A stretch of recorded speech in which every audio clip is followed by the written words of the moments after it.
One of the best reasons for why you should attend the home show is to come and experience the innovation, the design, and all of the applications for your home. So get ready, we're bringing you the top 3 trends here at the Palm Beach Home Show.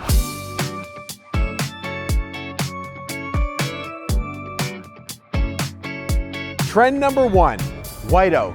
In fact, European white oak.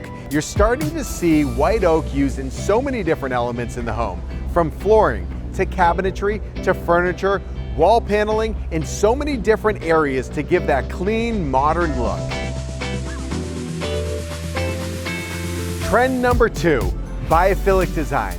We're seeing the green elements and natural elements spread throughout all different homes here in South Florida. In fact, behind me, we have a living green wall where it has a drip system behind it to give the proper irrigation. We have a moss system over here to give that custom element. And what greenery does to a home is not only makes it more alive, but it gives the mental perspective as far as having calm elements and really giving everything that your home should have. Trend number 3, large format porcelain, glass, and natural stone slabs.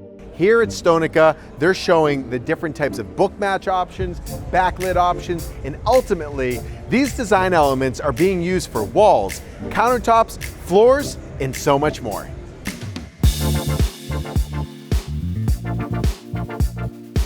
And for a bonus, one of the top design elements that we're implementing into homes here at the Home Show is you can take your clear glass and turn it opaque with a click of a button.